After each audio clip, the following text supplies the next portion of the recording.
Good morning, Anymore. Good morning, Raymond. Good morning, Daniel. Good morning. Yeah, and how we doing? Oh, I'm fantastic, as usual. Getting ready for Doom Praise on There's tomorrow. so many things. Getting ready for Doom Praise, getting ready for my triple jump experience. How are your muscles this morning? Oh, they are stretching. They are finding new limits, elastic limits. Yes, so it's a pretty exciting weekend coming up. Yes. Yeah. Adum Praise Joy Sports Invitational, and I like to add a crazy ride. Uncle Ibrahim has a crazy ride in the evening. Oh my God! Don't get me started on that one. It's been Charlie, amazing. but this small crazy ride that I mentioned too. No, because yesterday we had a full run through of the show. And it's just seeing Uncle Ebo in that light.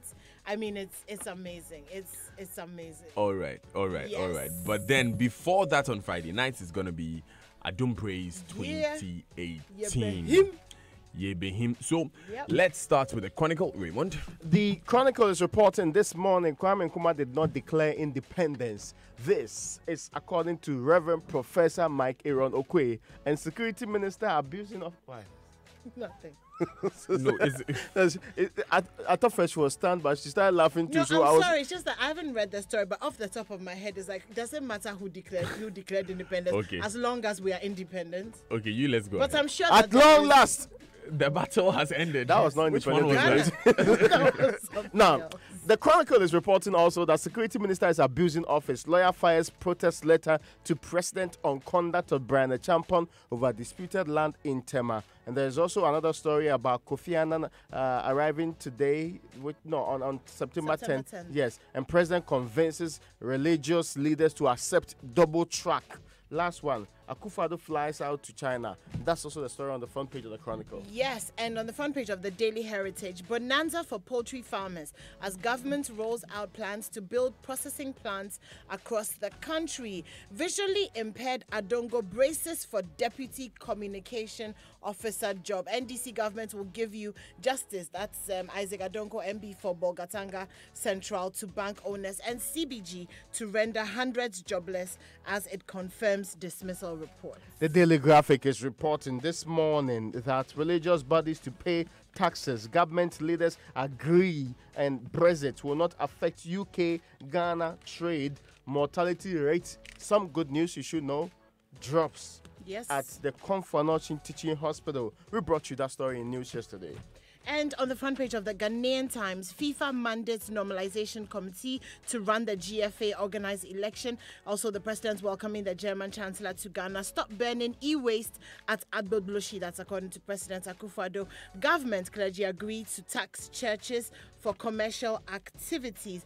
And on the back page of the Ghanaian Times, education is key to development of Zongos and inner cities. That's according to Dr. Abdul Hamid. And recruit specialized teachers for double track system to handle disabled children. That's from the Ghana Blind Union. Now, the GNPC is defending KK Sapon, and that particular interview and whatever expose happened live right on this network. President Akufo-Addo hosts German Chancellor and NDC government to collapse data bank. That's what the Daily Statesman is putting up this morning. The Business Finder, government faces risks from bauxite deal. Private sector growth dips, city depreciation, high NPLs are major factors. And Austin Game is saying appeal to governor for your monies. The New Crusading Guard is reporting this morning the clergy engagement with the president is on the front page. But don't contest Mahama. Alote Jacobs warns Kwesi Boche. Don't try. Specifically, Don't Kwesi go Boche. there. Yes, nobody else. Okay. Don't. You alone. Don't contest. I'm Right. thinking of you alone are worthy now. And that's the story. Yeah. And on the front page of the Daily Guide, Mosquito Anidoho lock horns over NDC post. Also, the story of the German leader arriving and the clergy meeting Akufo-Addo also trending. Attorney General's office computer stolen. We carried that story on Corruption Watch yesterday. That's the Daily Guide. Today is reporting this morning complete abandoned health facilities, Baptist Convention to government and reapply for your jobs. This is the Consolidated Bank Ghana to staff of collapsed banks. And, there's a call on the accountant in the Mepe St. Kizito Senior High Technical School saying, leave our school now. Some mepe. You don't know. I have entitlement. Yes, Yeah. I Because also your wife is ever. But and I have children who are yes.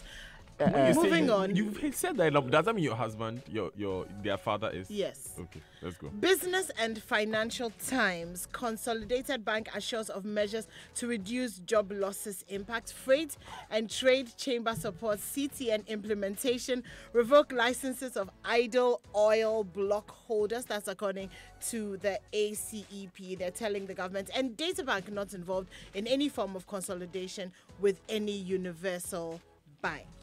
And that's it in the newspapers today. Great. Let's begin with Consolidated Bank Ghana. Yes, Raymond. please. Now, the management of the Consolidated Bank has actually, in a memo which this paper that today has cited, is actually saying that all staff from the 5 banks are to reapply for their jobs. And the recruitment exercise was supposed to start yesterday. Now, the details are pretty clear. Say that there's a link that's sent to the email of the staff if the institution has your email. When they send you this link via email, you are required to submit details of your CV through the recruitment portal. Now, there's a difference for the workers of Unibank, and I'll tell you that in a short while. Now, the memo also stated that this is to enable the staff to successfully apply for a role in the new bank. And they need to actually adhere to some of the specific guidelines that have been put out there. The guideline includes all the applicants must log in with their staff ID numbers, with the exception of those from Unibank. And this is because for Unibank, they have to actually use their staff account numbers. The recruitment portal will remain active, listen specifically, especially if you have to reapply, from 29th, that is from yesterday, to the 3rd, that is Monday. So watch it. You are from now to Monday to reapply. And the process is that when you reapply, you give your biodata, educational and professional qualifications, and details of your employment history before you log in into the recruitment plan and give all of these details. Now, your CV size should not exceed 2 megabytes. They ask you to upload your CV, but not beyond 2 megabytes. So you have to do a real summary of your CV if you have a very big one. And the memo is also indicating that the recruitment portal does not in any way mean a confirmation of any position. You are not guaranteed any job merely because we've asked you to reapply. And it proceeds to say that if you are shortlisted for the next stage of the recruitment process, you will be required to take a placement assessment. That's like an examination of a sort to go through the process. And some 1,700 staff of the bank, we are told, are expected to be laid off in this exercise when it's finally completed. Yes, and also speaking on that very same issue, so Daniel Wilson-Addo has also said that even though there will be a reduction in headcount, management is taking steps to ensure that it does not impose undue hardship on its staff. So the plan is that as part of the integration and rationalization exercise, there'll be career training programs for all staff who might exit the bank. Apparently, CBG is also finalizing a plan for affected staff to transition to other economic models so that they can provide essential outsourced services to the bank where appropriate. So I guess they're trying to create a little bit of a buffer, as it were, for staff who may lose their jobs. I can only imagine what the staff members Maybe, are going through now. Oh, yeah. It's a difficult easy. time. A very, very difficult time. Yeah.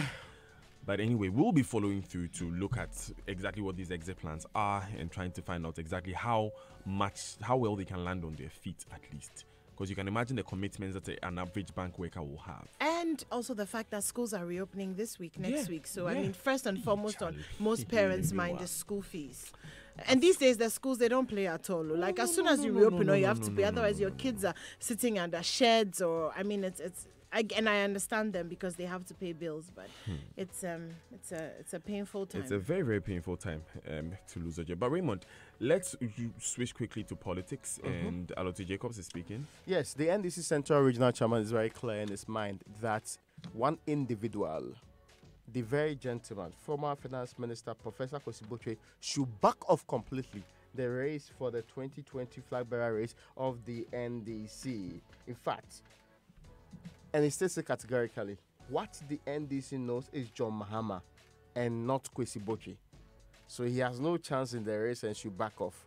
He believes that for him not to humiliate himself or be giving some damage which is irreparable, it is in his interest not to go near this contest in any way, or else they will really make him very miserable in the contest. You know why this is necessary? Because not long ago, and it was interesting how it all panned out when somebody went to pick up some chairmanship contest forms for Professor Kwesi Botwe, and he issued a very strong letter. The strong letter indicated that this was done by people who had no interest of the party or the reunification of the plans that are being put in place at heart, people who are stooges of certain groups and other people. You do recall that yesterday, 3 of the papers on the stands came up with stories that suggested that it was surrogates or people who worked for boys, that's how they tagged That's how they called it. Yes, Mohammed's boys, who actually went to pick up this particular form for and on behalf of Professor Botwe, which he denied. And in his denial, he stated something that was very critical, that he was going to declare in the coming days the mode and manner in which he was going to lead the NDC into victory into 2020. So Raymond, that's what suggested to many that this is clear-cut declaration that I'm going for the flag bearership of the party.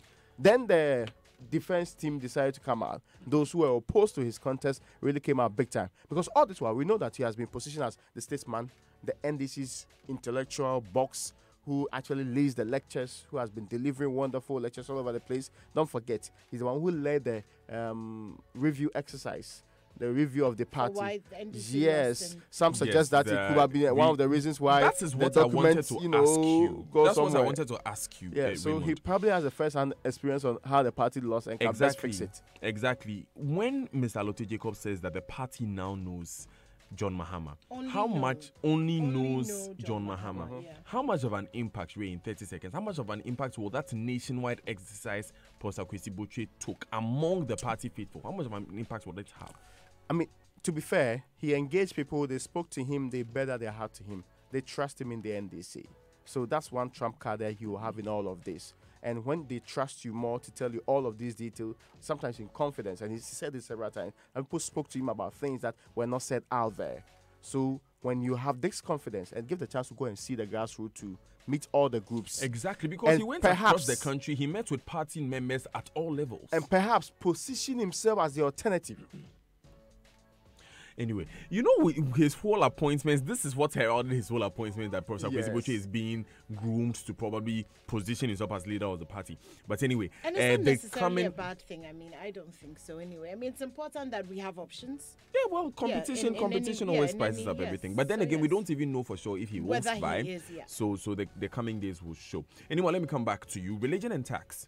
Yes. So you remember that this whole thing started on August 9th when the president was speaking, and he talked about how some of our religious leaders are very opulent and there's competition to show who is who and who is wealthier. And then there was a statement by the GRA about the possibility of taxing churches and religious bodies, and there's been that argument going on. Well, apparently yesterday, President Akufo-Addo met with members of the clergy, and they've agreed that churches should be taxed, but for their commercial activities. Apparently, it was a unanimous and very amicable meeting and agreement, and so moving forward we'll see how that pans out. Raymond, though, had mentioned earlier that they're already being taxed for their commercial activity, so he doesn't particularly see what the difference is now. I have heard this being argued that because churches are taxed when they build schools, for instance, because they are taxed when they build hospitals and they run those businesses, and workers who receive salaries from churches are taxed on their salaries. If you are going to tax tithes and offerings, and then the you may sale also, of anointing oil, which is the third thing, and the sale of anointing. I was even talking about tithes and offering because that's what ties into that's the argument that I've heard. If you're going to tithe that, if you're going to tax that, you may also need to tax old boys associations when they are taking contributions. Yes, political parties when they are taking dues. Yes, which is how churches see those contributions. So it will be interesting to see how the GRA, what kind of what's that thing they call the note, the practice note, right? Yeah, the practice note. that the GRA would issue if indeed this becomes a tax. But Raymond, let me come back to you. One district, one factory at one. Yes, I mean, today is the 30th, right? It's been a couple of days since the president launched, and not a couple of days, as in almost a year since the president launched the Ekunfi Pineapple Factory. That signified the beginning of that momentous journey to build 216 factories in all districts across the country. And at that time, the districts were 269, they are about 254. That's the current situation. But with the first year, we were supposed to build 51. It didn't happen.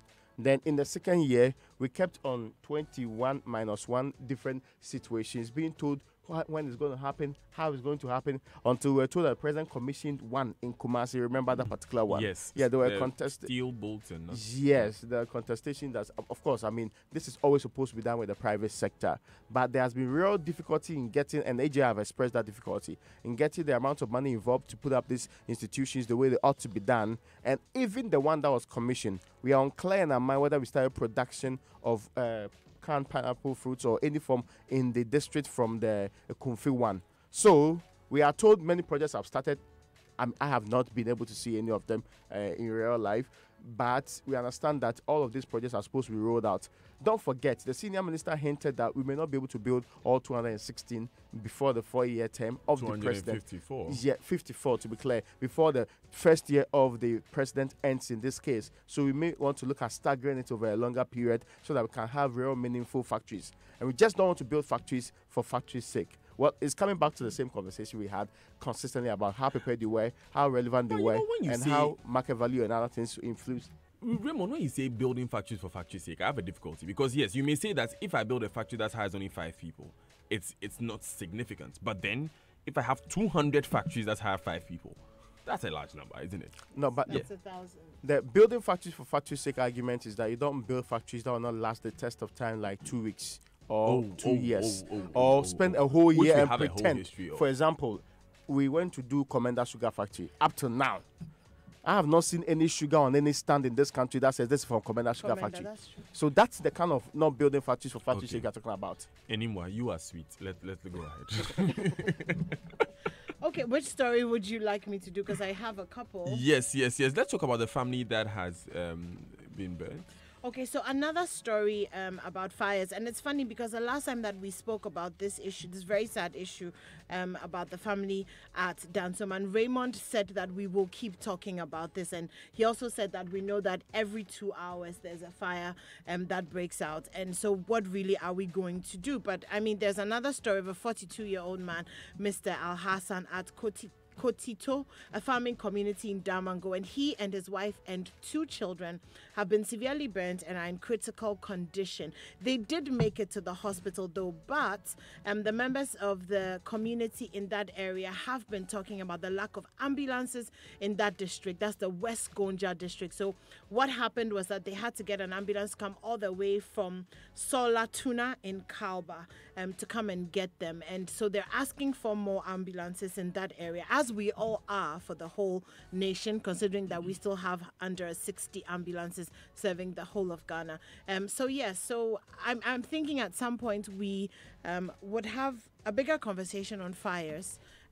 Because we would need to. Because yes, that is not really done. Particularly since in the current situation where policy is lacking clearly and resources are lacking, we would need to educate the public on how to keep ourselves safe and how to act in when there's a fire, what to do, the protocol, and how to save yourself. Yes, exactly. But for now, let's do the online news review, and it's brought to you by Zenith Bank in your best interest and Goil Good Energy. Download the Safe Doctor app now from the Google Play.